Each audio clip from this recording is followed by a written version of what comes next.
안녕하세요. 2월 7일 수요일 아침입니다. 말씀과 함께 새롭게 오는 소망의 아침을 시작하겠습니다.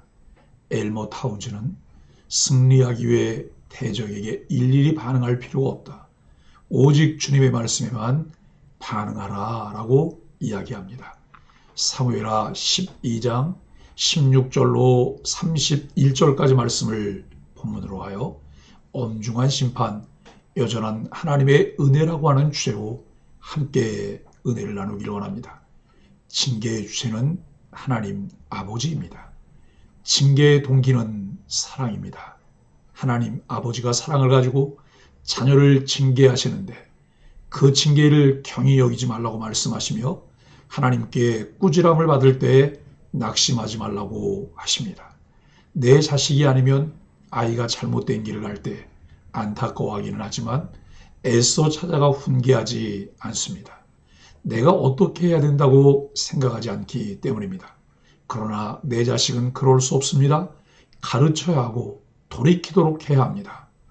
어떻게든 바른 길로 가도록 합니다. 그럴 때는 부득이 징계하기도 합니다. 그것이 사랑이기 때문입니다. 물론 하나님을 안 믿는 사람도 잘 삽니다. 하지만 그것 자체가 심판이라는 성경의 가르침을 이해할 수 있다면 그것을 보는 안목이 달라집니다. 잘 되고 있다고 생각하기 때문에 그 사람은 그 길로 계속 갈 것이며 방향을 전환하기가 쉽지 않습니다.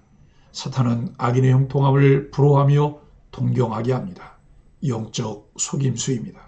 의인의 일은 여호와께서 인정하시나 악인의 일은 망하리로다라고 하신 시편 1편의 말씀을 기억합니다. 의인의 회중에 들기 위해 늘 하나님의 도움을 구해야 합니다. 안식일에 복을 주신 이유가 악인의 형통함이 아닌 분별력 있는 지혜로 시냇가에 심은 나무가 되게 하시려는 하나님의 사랑입니다. 이미 복이 있는 사람으로 부름받았기에 하나님의 주권과 섭리를 신뢰하며 말씀의 가르침을 따라야 합니다. 사람마다 지금까지 살아왔던 일정한 자기 삶의 패턴이 있습니다. 무엇인가 변화를 준다고 노력하지만 여전히 그 자리에 있습니다. 왜 그럴까요? 그 프레임을 벗어나지 못하기 때문에 늘 다람쥐 쳇바퀴 돌듯 그 자리에 있고 같은 것을 반복합니다. 삶의 패턴을 완전히 바꾸며 삶을 전환하고 싶으십니까? 하나님을 신뢰하시며 말씀에 귀를 기울이십시오. 그 안에 답이 있고 길이 있습니다. 자신의 간음죄와 살인죄의 심판으로 병든 아이를 위한 다윗의 기도가 눈길을 끕니다. 다윗은 아이가 병들었다는 소식을 듣자 애통과 슬픔을 표시하는 자루 옷을 입고 밤새 땅바닥에서 그를 위하여 통회하며 간절히 기도합니다. 절박한 마음으로 울면서 하나님께 매달렸습니다. 이 모습은 충분히 이해됩니다. 그리고 지금까지 보여주었던 다윗의 모습에 걸맞습니다.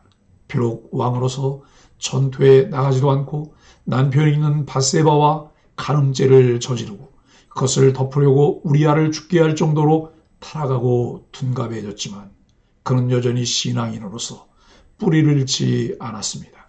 이 모습도 분명히 교훈을 주는 대목입니다. 아이가 죽었을 때 보여준 다윗의 모습은 더 눈길을 끕니다. 신하들은 다윗이 아이가 죽은 소식을 들으면 망연자실할 것이라고 여겨서 차마 알리지 못했습니다. 그런데 아이가 죽은 것을 알게 된 다윗은 의외로 의연하게 일상으로 돌아왔습니다. 이것은 다윗이 어떤 마음으로 기도했는지를 잘 보여줍니다. 사람들은 기도할 때 당연히 자신의 기도를 하나님이 들어주시기를 바라고 있습니다. 그런데 문제는 그 다음입니다. 기도한 대로 이루어지면 당연히 하나님께 감사합니다. 그러나 기도한 바가 이루어지지 않으면 어떤가요? 대부분 실망하고 좌절하며 하나님께 불평하는 모습을 보입니다. 그 이유는 내 뜻대로 이루어지지 않았기 때문입니다. 이것은 하나님을 자기 소원을 이루는 도구 정도로 만드는 값싼 신앙입니다. 작은 신음에도 응답하시는 주님은 그의 뜻대로 무엇을 구하면 들으신다고 말씀하셨고 예수님께서도 아버지의 뜻대로 되기를 원한다고 기도하셨습니다. 다윗은 아이의 삶과 죽음이 온전히 하나님의 손에 있음을 인정하고 할 수 있는 한 간절하게 기도했습니다. 그러나 아이의 죽음은 하나님의 뜻이므로 절망할 일이 아닙니다. 그것을 수용하고 인정하며 겸손히 하나님 앞에 서는 다윗의 모습은 다시금 우리들에게 기도의 참모습을 가르쳐줍니다. 회복 탄력성은 심리학적 용어로 역경, 난관에 좌절하지 않고 다시 일어설 수 있는 능력을 말합니다. 본문에서 다윗은 우리에게 신앙의 회복 탄력성을 보여줍니다. 하나님께 범죄하고 나서 좌절 가운데 무너지지 않고 하나님께 회개함으로 다시 이전처럼 회복되는 모습을 우리에게 소개합니다. 16절로 20절은 징계를 수용하는 기도입니다. 나단이 떠나자 다윗과 밧세바가 낳은 아이를 하나님이 치셨고 아이는 심하게 앓습니다. 그러자 다윗은 금식하며 밤새도록 엎드려 간구합니다. 아마 이 일이 7일간 계속된 것 같습니다. 나단의 예고에 명시된 징계였지만 다윗은 사력을 다해 하나님께 매달렸습니다. 이러한 모습은 하나님의 징계를 거부하는 것이 아닙니다. 오로지 하나님께만 모든 문제를 맡겼던 이전의 연약한 인간의 모습으로 회복되고 있는 다윗다움입니다. 참된 회복은 내가 얼마나 연약한 존재인지를 깨닫는 데서 시작됩니다. 다윗의 간구에도 아이는 7일 만에 죽습니다. 신하들은 다윗이 상심할 것을 우려했지만 오히려 다윗은 아이의 죽음을 겸허히 받아들이고 일상으로 돌아갑니다. 하나님의 주권과 섭리를 이해하지 못하는 사람은 다윗의 행위를 이해할 수 없습니다. 하나님은 다윗의 회개를 받으셔서 용서하시고 그의 목숨을 살려두셨지만 그 외의 징계는 거두지 않으셨습니다. 우리는 하나님께 간구했음에도 내 뜻대로 응답되지 않는 상황을 만나곤 합니다. 그때 우리는 다윗처럼 3번 간구했지만 거절의 응답을 받았던 바울처럼 하나님의 뜻을 깨달음에 만족해야 합니다. 21절로 25절은 하나님의 주권과 사랑을 인정합니다.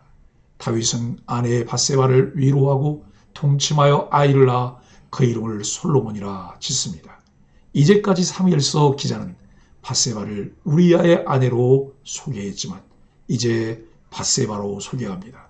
죄에 대한 징계를 경험하고 나서 마침내 다윗의 아내로 하나님이 인정하셨습니다.